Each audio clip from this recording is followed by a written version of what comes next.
Good afternoon दोस्तों।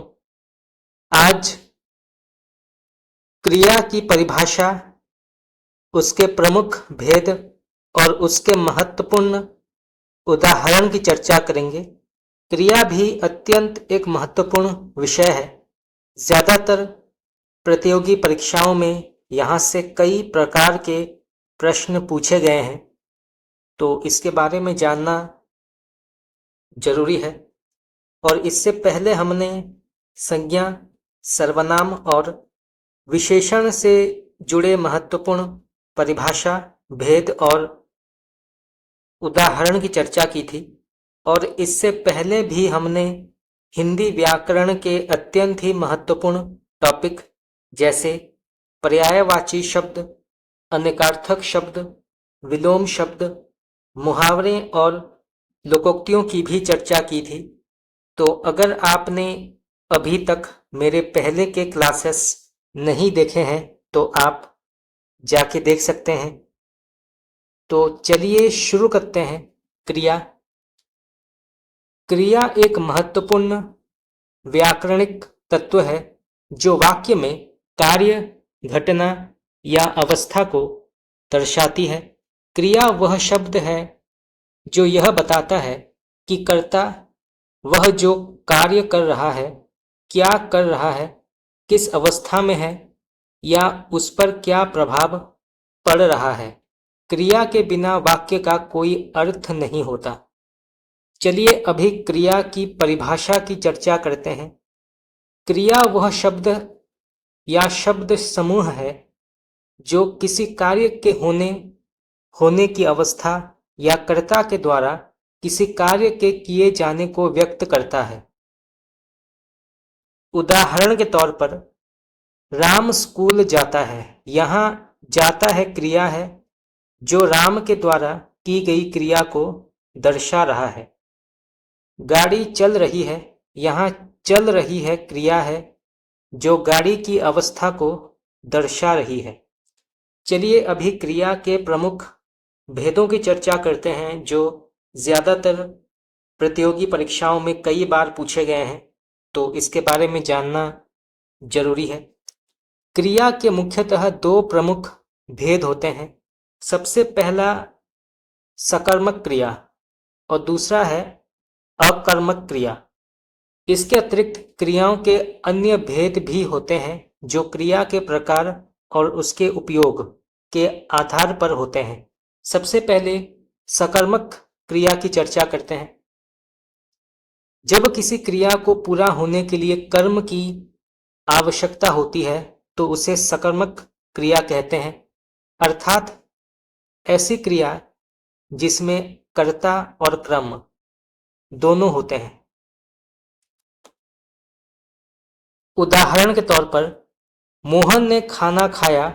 यहाँ खाया सकर्मक क्रिया है क्योंकि यह खाना नामक कर्म के साथ जुड़ा हुआ है।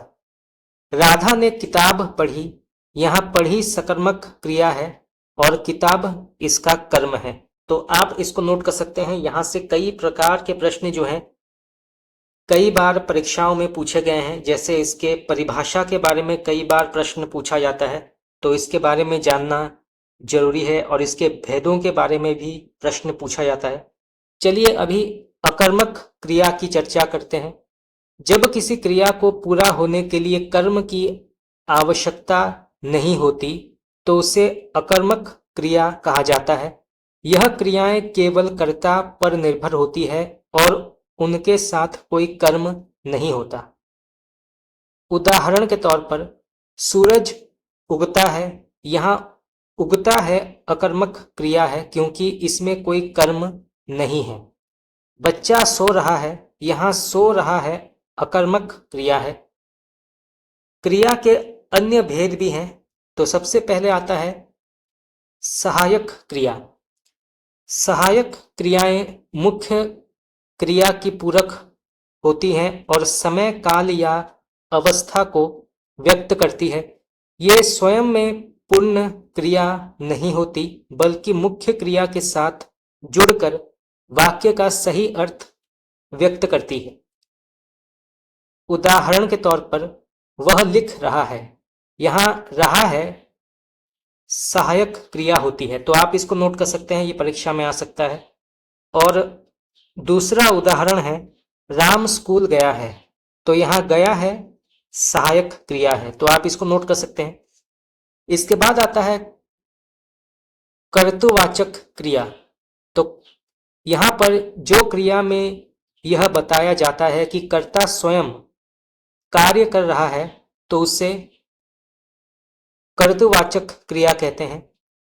उदाहरण के तौर पर राम हंसता है, तो यहां पर राम हंसता है, स्वयं हंस रहा है, तो ये जो है कर्तृवाचक क्रिया है।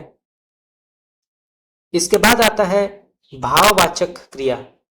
जो क्रिया में यह बताया जाता है कि कर्ता के ऊपर कोई कार्य हो रहा है, यह कर्ता पर कोई प्रभाव पड़ रहा है, तो इसे भाववाचक क्रिया कहते हैं। तो जब क्रिया में यह बताया जाता है कि कर्ता के ऊपर कोई कार्य हो रहा है या कर्ता पर कोई प्रभाव पड़ रहा है, तो उसे भाववाचक क्रिया कहते हैं। तो आप इसको नोट कर सकते हैं, ये भी कई बार परीक्षा में पूछा गया है।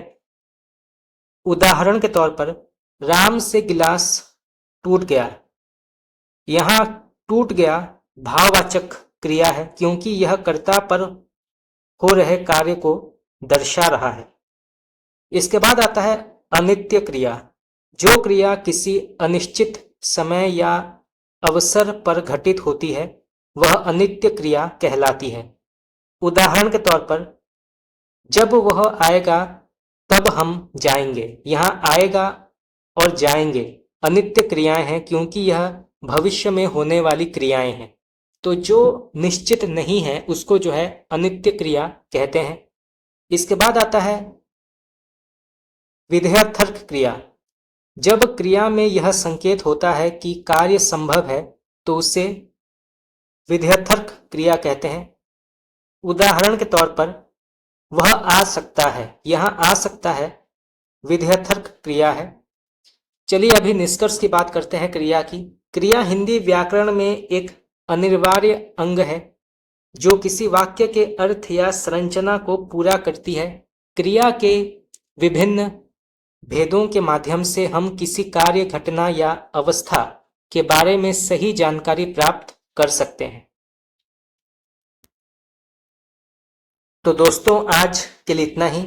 आज हमने क्रिया के कुछ महत्वपूर्ण बिंदुओं की चर्चा की, परंतु अगर आप चाहते हैं कि इसका संपूर्ण विवरण मैं आपको पढ़ाऊं तो आप मुझे कमेंट करके बता सकते हैं। क्रिया एक अत्यंत ही महत्वपूर्ण टॉपिक है जहां से कई प्रकार के प्रश्न जो हैं विभिन्न प्रकार के प्रतियोगी परीक्षाओं में पूछे जाते हैं, तो इसके बारे में विस्तृत जानकारी होना अत्यंत ही जरूरी है।